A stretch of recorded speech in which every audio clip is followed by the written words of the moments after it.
Game loaded. Hi, and welcome to this edition of Lessons Learned with your host, Rafael Piñero. Let's talk diversity in games. Where are you going? I think this is important. Oh, you're busy. Oh, okay.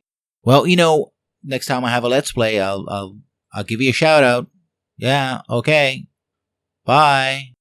Well, for everyone else who's still watching and listening, yes, we're going to be talking about diversity in video games. In fact, I want to be talking about a very specific phrase or variation thereof. It goes something like this. Someone says the following. Hey, it's a good thing they didn't make a big deal out of X. Where X is the race, ethnicity, religion, gender identity, or sexual identity of a character in a video game. Usually, it's about the last two, gender and sexual identity. And that is not a good thing. It sounds great, but what it is basically, and I have to be honest here, well-meaning bullshit. It's like when people say they don't see color, they see people.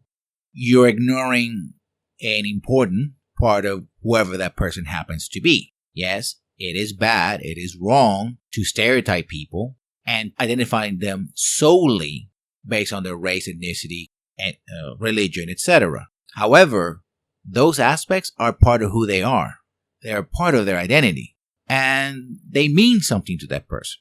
They mean different things to different people, but they're part of who they are. And we should not ignore them. So it's the same thing what happens with characters. When you say, let's not make a big deal out of it, it's like, yeah, the character's there, but character being there just to fill a space. Just to fulfill a quota. I know that's a very loaded word in more ways than one. So I'll give you two examples, and I'll compare and contrast between them to show you what I mean. I'm going to pick on BioWare, because BioWare is big on creating diverse cast of characters. The first character I'm talking about is Steven Cortez, from the game Mass Effect 3. Steven is gay. We know this because he was married, and his spouse was a man, and the game keeps reminding us that yes, he misses him very much, and that he was a man. And that he was in love with him, and that they were married. And now he's a widow. And if Shepard is male and wants to, fill in that empty void in Cortez's life, he can do so by selecting the right dialogue options at the right time and building up the relationship meter. The invisible relationship meter, but still there. And that's it. That's all there is to it. He's gay. He's romanceable. He's a perfect example of James bonding, which if you want to know what I mean by that, you can press here. And once you do that, you can go over there and watch the video where I explain what James bonding is all about. Basically, it's reducing a character to being the fulfillment of the sexual aspect of the player's power fantasy. Okay, and that's basically Steve in a nutshell.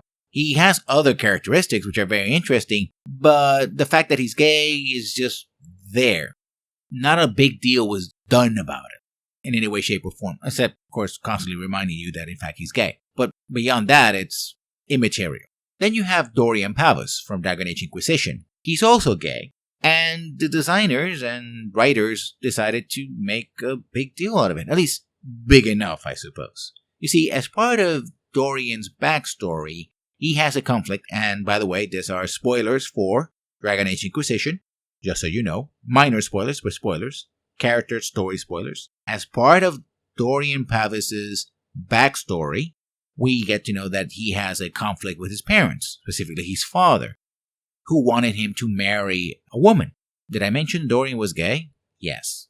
His father doesn't have any problem with the fact that he's gay. He does have a problem with the fact that Dorian will not produce an heir, a magical, gifted heir to keep the line going. You see, Dorian comes from a powerful noble family from Tevinter, the Tevinter Empire, where mages rule.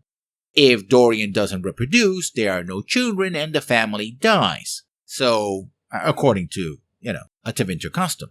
But Dorian, being Dorian, says, screw this, screw you, I want to screw a guy, I want to live happily with a man whom I love, and have a relationship therein, and I'm not gonna, play by your games. Now, yes, in the world of Thetis, that's the world of Dragon Age, there are plenty of bisexual and gay characters. However, Dorian is put in a position where he has to, in essence, hide who he is and play a charade, or charade, whichever, in order to produce an heir to satisfy the wishes of his father and the social and economic pressures his family finds himself in. In other words, become a slave to the system, so to speak. He can still be gay in private, but he must be straight in public. Literal medieval closet, if you will. And he doesn't want to play by those rules.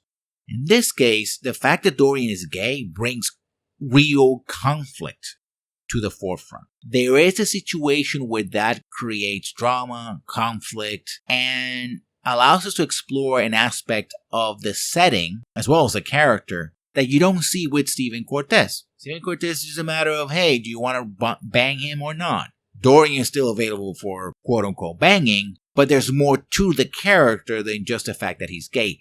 Being gay is significant to the character. It is significant to his personal story arc, and it reflects certain aspects of the narrative and the setting. That, boys and girls, is what we like to call story or narrative depth.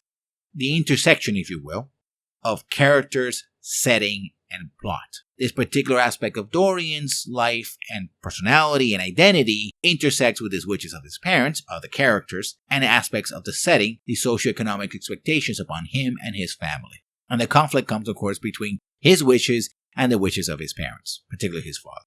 It may seem like 1 degree of separation, right? And deep stories are better stories, and better stories make for better games. You can choose to ignore these aspects, which leads to the question, why is a character there in the first place? Or you can choose to engage them.